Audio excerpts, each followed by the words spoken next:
On duty police वाले को सारा दिन मामूली गुंडे अपने साथ ले गए, अपना कैदी बनाकर रखा और तुम सब हाथ पर हाथ धरे बैठे रहे। नौरोज आदम जो खुद एक नौकर का बेटा था, जो खुद नवाबों का नौकर था, और जब इसकी बेटी को एक नौकर के बेटे से मोहब्बत हो गई तो उसने अपने नौकर के बेटे को गोली मारी। तुम्हारी सारी शर्तें पूरी हो गई, अब मेरा बेटा मुझे वापस कर दो।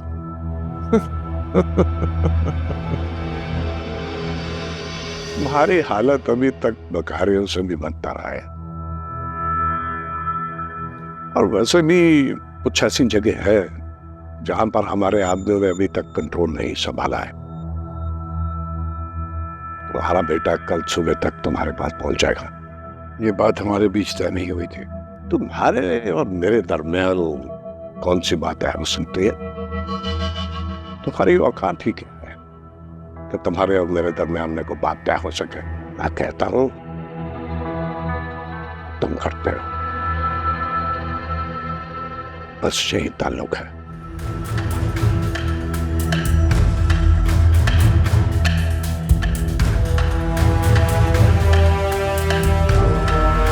उसका कसूर ये था कि वो आदमों के घर में पैदा हुई है। उसका कसूर ये था कि वो नौरोज आदम की बेटी है। नौरोज आदम जो खुद एक नौकर का बेटा था, जो खुद नवाबों का नौकर था, और जब इसकी बेटी को एक नौकर के बेटे से मोहब्बत हो गई तो उसने अपने नौकर के बेटे को गोली मारी और अपनी बेटी को जानवर समझ के उसी नवाब के हवाले कर दिया जिससे वो सारी उम्र लड़ता है। और तुम तो यहाँ से जाना चाहते थे ना? अब नहीं जाऊंगा, ये सब बदलूंगा।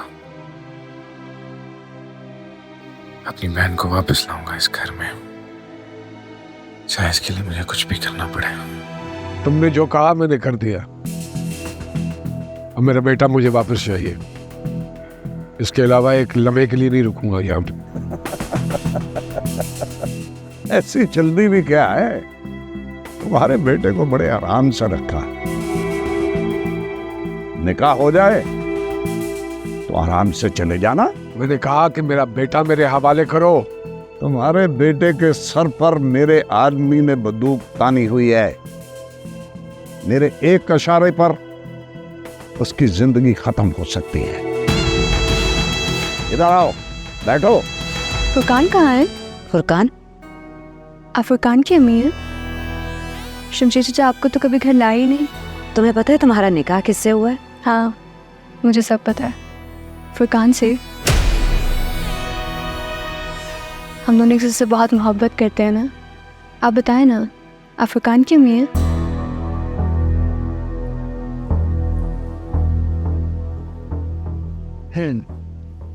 मैं फुरकान की अम्मी। अभी तुम्हारे पास एक बुढ़ा आएगा, वो तुम्हें फुरकान के पास ले जाएगा, ठीक है?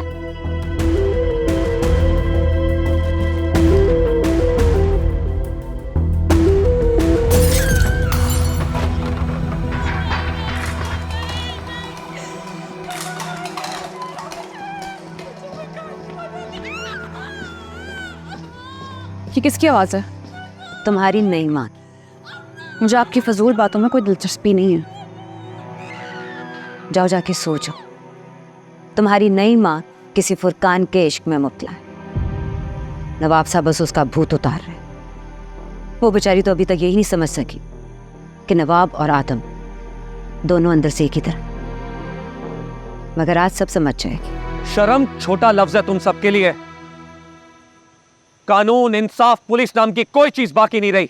ऑन ड्यूटी पुलिस वाले को सारा दिन मामूली गुंडे अपने साथ ले गए, अपना कैदी बनाकर रखा और तुम सब हाथ पर हाथ धरे बैठे रहे।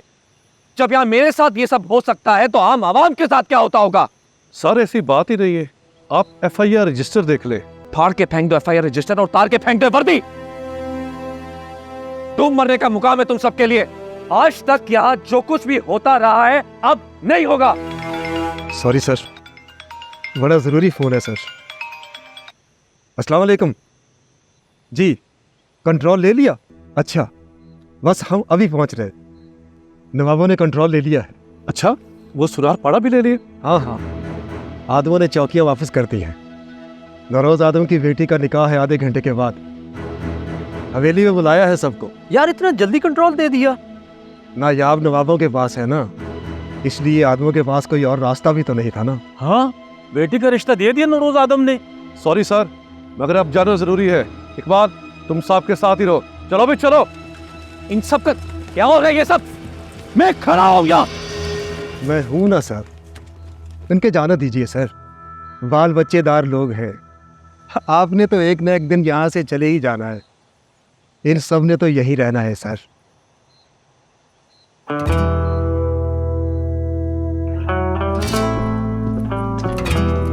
मेरा अक्सर दिल करता था कि मैं आपका खून कर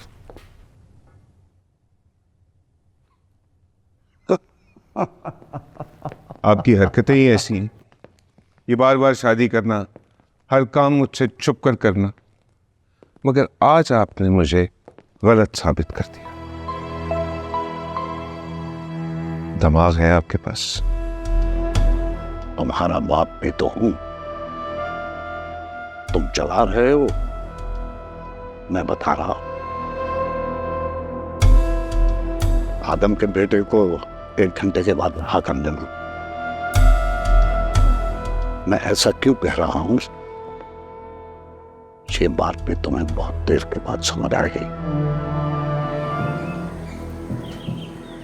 कितना कुछ बदल गया ना 2 दिन में। दुनिया पूर तुम्हारे बाप ने मुझे दे दिया, तुम्हारी बहन से शादी मेरे बाप की हो गई। बड़ी आस उम्मीद लेकर आई थी तुम्हारी माँ और बीवी, अफसोस के खाली हाथ वापस गई। झूठ बोलता था। काश कि ये झूठ होता। पहले मैं सोचता था कि नवाब साहब ने तुझे जिंदा क्यों छोड़ा है, बाद में समझ आई कि वो तुम्हें सारी जिंदगी जलील होता देखना चाहते। नमक हरामी की कोई सजा भी तो होती है ना। ले आओ इसको।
देखिए दुनियापुर बुध रात 8 बजे सिर्फ ग्रीन एंटरटेनमेंट पर।